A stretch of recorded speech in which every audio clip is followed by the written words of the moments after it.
सखी देले बा। ये उनकर हाथ के निशानी बाटे, ये हम ना दे सकेनी जी।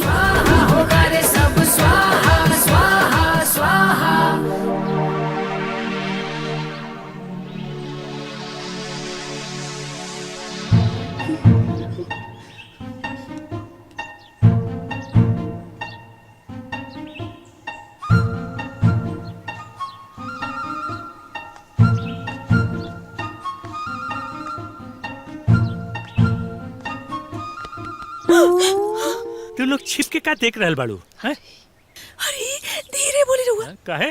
अरे नहीं तो दुल्हनिया के ऊपर देवी माई का सवारी आ जाए, घोर अनर्थ हो जाए। अरे तोहू लोग ना ये सब ढकोसला होला, ये सब कुछ होला ना, बेकार में तू लोग डरेलू। हाँ अरे बाबूजी ऐसा मत करी, ना तो भारी पड़ जाए। अरे का भारी पड़ जाए? कुछ भारी वारी न पड़ी। हम दिखावत तू लोग। बहू, ए बहू। जी बाबूजी। ये बेटा तनी गिलास पानी लेके आवा। जी बाबूजी। बेकार में डरावेलू, ये सब कुछ होला ना, समझ लो ना। और के कैसे का करल जाला ठीक से उस सब मंत्र हम जानी ला। चिंता करे नहीं बेकार में।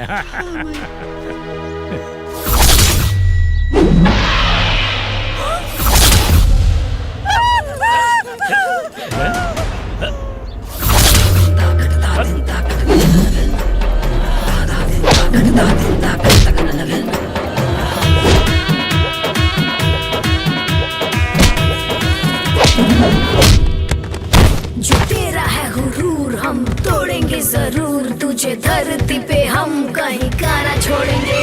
होगा तेरा सब हिसाब, होगी हर किताब, हवाओं का भी अपनी तरफ मोड़ेंगे।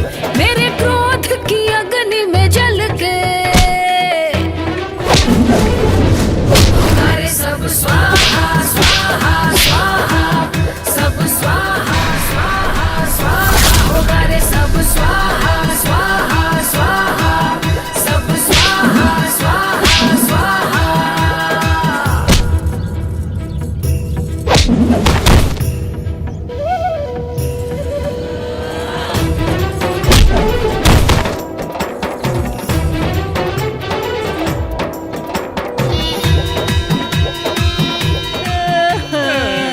अरे मेरी माई। जी हमार बात सुनी सब है। अरे एकर कोनो न कोनो उपाय करे के होई। अरे भाई, अरे ना तो हमनी के मार मार के ना हमनी के तोड़ डाली। अरे मायरे। हाँ माई सही कहा तारू। ओकरा पे जब देवी जी आवी ली ना तो ओकरा सामने जे भी पड़ जाला ओकरा के तो कचुमड़े निकाल ले ली माई।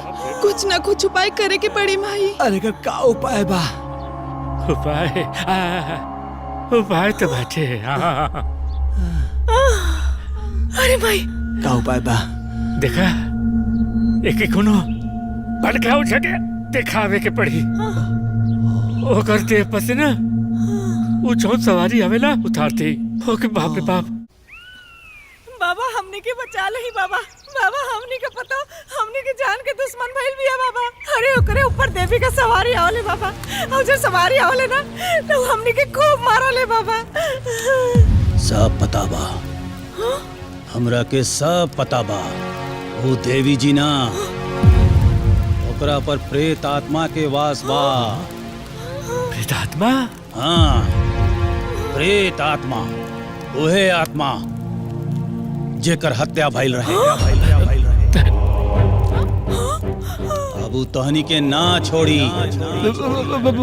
ऐसा मत कही। ना बाबा, कौनो तरीका से भी वो आत्मा के हमने के घर से निकाल दे बाबा। नहीं तो हमने के जियल मुश्किल कर देले बिया बाबा। हाँ बाबा। रहुआ चिंता जिन करी, हम अपन क्रिया से डाकनी शाकनी भूत पिशाचनी सब भगा दिला। अमावस के दिन आके हवन करा के हम सब ठीक कर दे। हम ओम ऐं ह्रीं क्लीं चामुंडा स्वाहा। बाबा जय बाबा की, बाबा की जय हो। जय काली।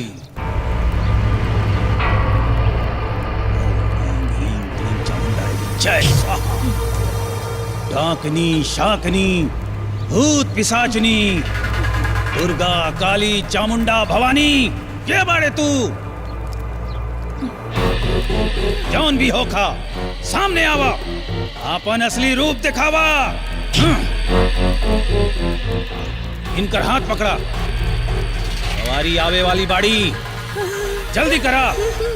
अरे पकड़। अरे झूला ना ना हम न जाए।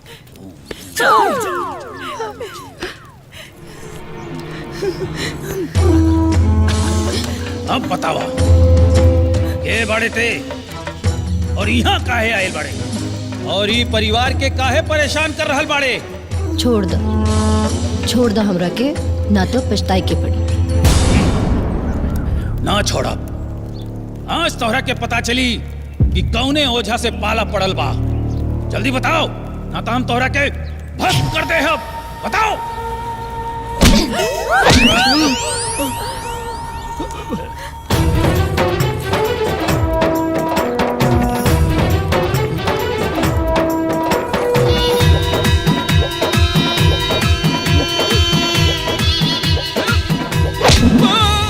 मौत की बिसात पे है तेरी जिंदगी, भाग नहीं पाएगा तू यहाँ से कहीं। अरे मौत की बिसात पे है तेरी जिंदगी, भाग नहीं पाएगा तू यहाँ से कहीं। खत्म करेंगे तेरे जुल्म तमाम, आखिरी होगी तेरी जिंदगी की शाम। मेरे क्रोध की अग्नि में जल के सब स्वाहा स्वाहा स्वाहा, सब स्वाहा स्वाहा स्वाहा होगा रे। सब स्वाहा स्वाहा स्वाहा, सब स्वाहा स्वाहा स्वाहा।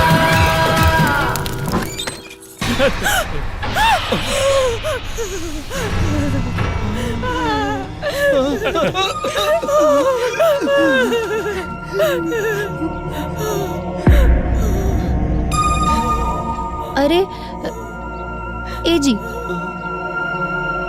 अम्मा जी, बाबूजी, ननद जी, ए रवा लोग एजा काहे लुकाइल बड़े? दुल्हन वो कहा ना कि तोरे ऊपर देवी माई के सवारी आवेली ना, तो वही डर के मारे हमने के एजा लुकाइल बानी जा। डरा के? केकरा से डरा के? ना भाभी जी, जब रउआ पे देवी जी आवेली ना तो तहर विकराल रूप हो जाला, तो केहू भी डरा जाई ना। और ऊपर से पटक के मारे मुंह। अरे ए बहू, हमने के इतना मरले बाड़ू, इतना मरले बाड़ू कि तोरा के देखते हमने के पसीना छूटे लगेला। अरे ऐसन कोनो बात नहीं के बाबूजी, हमने भी तो इंसान है बानी ना। रवा लोग बाहर आई। ना ठीक है, ठीक है बहू, ठीक है हमने के। ना ना ना, हम ना मारब। आई ना बाहर आई, हम सब बतावत नहीं। आई आई चलो बताई, हमने के पता नहीं क्या करी हमने के साथ ही। चलो चल चल चलो चलो।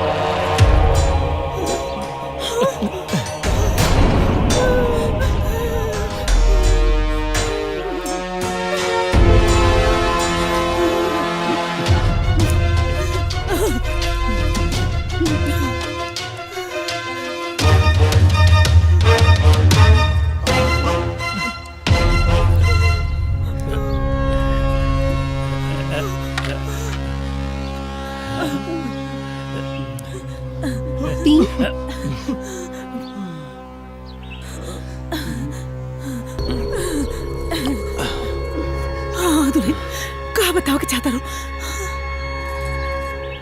इहे कि हम पर कोनो देवी भवानी ना आवेली।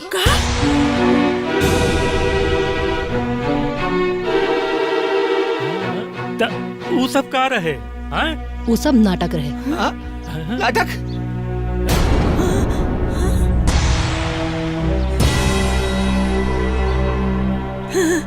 नहीं, नाटक कैला के कौन जरूरत रहे? हाँ, हाँ। बदला लेवे खातिर। बदला कैसन बदला? बदला हमार सखी के। बदला जो तू लोग हमार सखी पे प्रताड़ना कैले। बदला हमार सखी के हत्या के। झूठ सब सासा झूठ। अरे दुल्हन, अरे उनकर हत्या तो ना भई रहे। अरे उता आग लगला से जहर के मर गई रहनी ना। बस अब बस हो गई। हमके सब सच मालूम बा। हमार सखी मरे से पहले हमरा के वॉइस नोट भेज देले रहे। चला तू लोग के भी हम सच बता देता नहीं। इला सुन लो। यहाँ तक कि हमारे पति भी दहेज खातिर हमके बहुत सतावेले। सब मिलके हमके बहुत मारेले।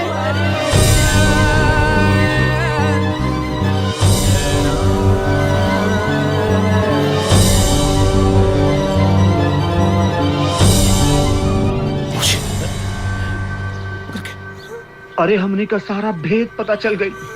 अब का हुई? अब सारा परिवार के छील में चक के पीछे के पड़े। तू लोग बिल्कुल मत घबरा, हमने रखे उपाय बा।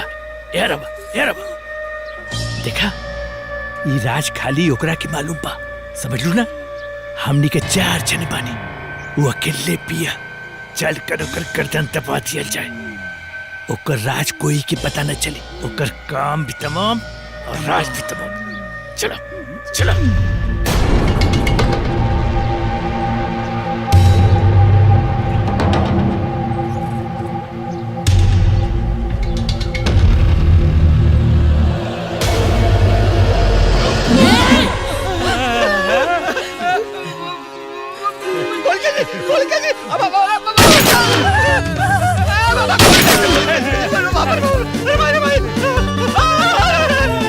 अरे कोई लग गए।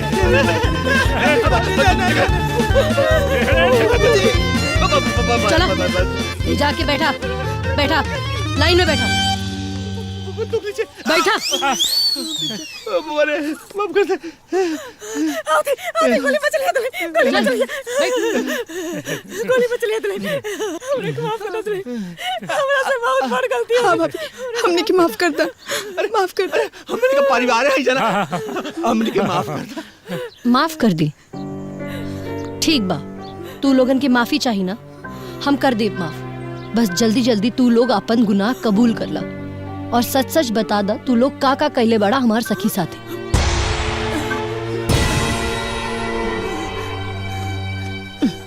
चलो हम बता दो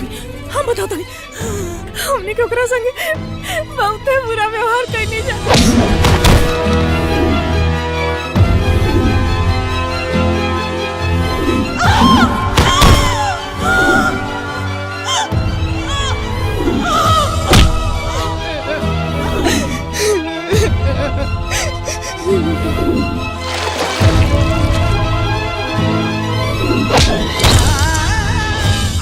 हमके माफ कर दे। हम अपने माई बहन और बाबूजी के चक्कर में आके सब गलती कर ली है। हमके माफ कर दे। हमके माफ कर दे। ये लोग के बहकावे में आके हम ये सब कर देली। हम बहू पर हाथ उठा देली। हम न चाहत रही, हमके न खाली पैसा चाहत रहे। साहब कितना बेराम बाड़न सा। चंद रुपया खातिर हमरे बेटी जो उनका परिवार रहे इतना बेरामी से मार देने को। हाँ दरोगा साहब, ऐसा दरिंदा अपराधियन के सख्त से सख्त सजा मिले के चाहिए, नहीं तो समाज में गलत संदेश चाहिए और ये देखा देखी लोगन के हौसला बढ़ी, इससे समाज में अपराध और बढ़ी। आप लोग चिंता ना करिए, अपराध पे नियंत्रण रखे खातिर सरकार हमनी के नियुक्ति कैले बा। उन्हनी पे सख्त कार्रवाई करब। हवलदार जी साहब, गाड़ी निकाल। जी चली, रउआ लोग गाड़ी में बैठी।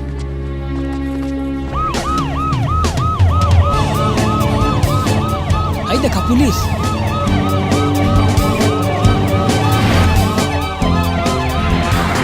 क्या करे घरे जात हुआ ऐसा?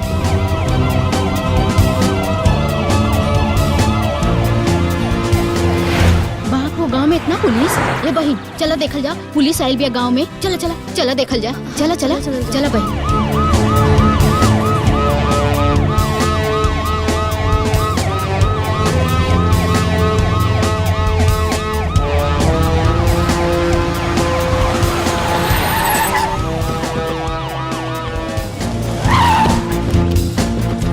चलो आओ।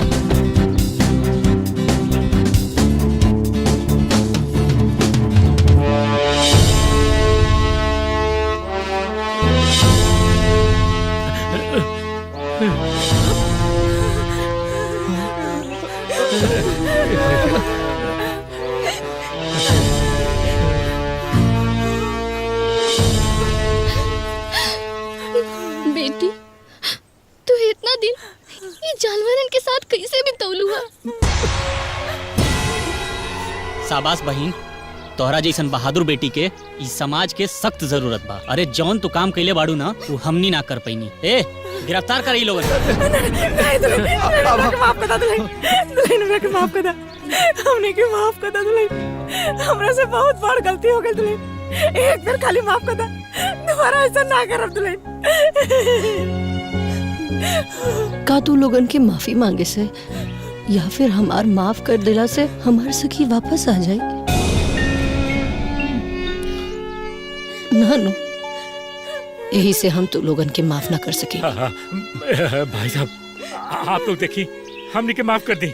हम हाथ जोड़ के आप सबसे माफी मांगत हई, आइंदा ना हुई तो कुछ बोला। हाँ इंस्पेक्टर साहब, वो अपने आप छत से नीचे गिर गए, हमने कुछ ना कर लीजिए। हाँ हम सच कहा था इंस्पेक्टर साहब। हाँ भाभी, हमने के माफ कर दा ना भाभी, हमने के माफ कर दा, हमने के माफ कर दा दुल्हन। एक फैसला अदालत करी। ए गिरफ्तार करें।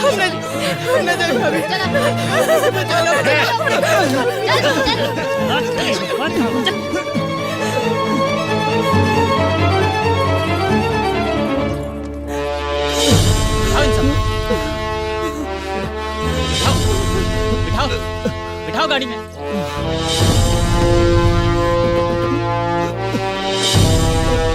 बिठाओ सबको।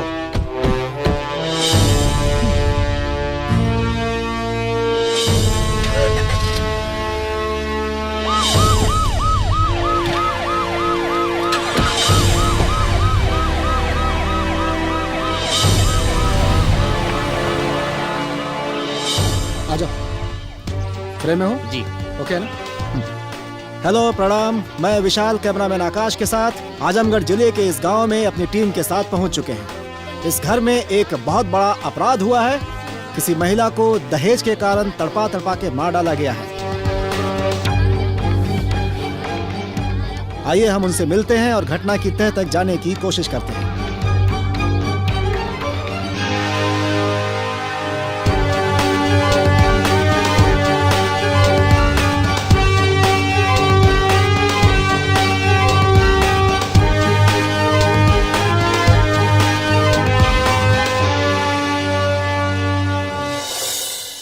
अच्छा, क्या आप बता सकती हैं इस तरह महिला उत्पीड़न और उनकी हत्या के पीछे सबसे बड़ा दोष किनका है?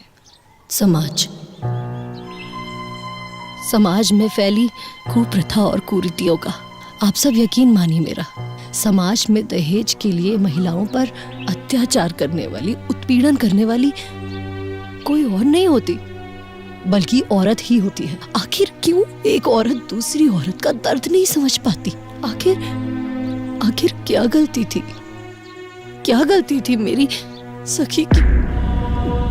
उसने क्या गलत किया था? क्या उसका अपराध ये था कि उसके पेट में लड़की थी, या उसका अपराध ये था कि उसके माँ बाप ने उसके अच्छे कल के लिए उसकी शादी इस घर में कर दी, या फिर शायद उसका अपराध था कि उसने लड़की कुल में जन्म ले लिया। पर ये कहानी सिर्फ मेरी सखी की नहीं है। ऐसी कितनी लड़कियां समाज में हर रोज जो ये सब झेल रही है। एक लड़की अपना सब कुछ छोड़कर जिस घर में पैदा होती है, जहाँ बड़ी होती है, पढ़ती लिखती रहती है, वो घर का बलिदान देकर अपने माँ बाप, भाई बहन, रिश्तेदार सबको छोड़ कर के आती एक दूसरे घर को बसाने के लिए, और फिर उसके बलिदान का ये इनाम देते कि उसे बेरहमी से मार दिया जाता है, उसकी हत्या कर दी जाती है। और ये सब किस लिए? बस कुछ दहेज के लिए। मैं बस यही कहना चाहती हूँ आप सबसे कि अगर हम अपने घर में अपनी बहू बेटियों को बचा कर रखना चाहते हैं तो समाज में ये दहेज प्रथा, जो कि महामारी से भी बदतर है, उसे खत्म करना होगा। अगर हमने समय रहते इस दहेज प्रथा को खत्म ना किया तो ये एक दिन हम सबको खत्म कर देगी।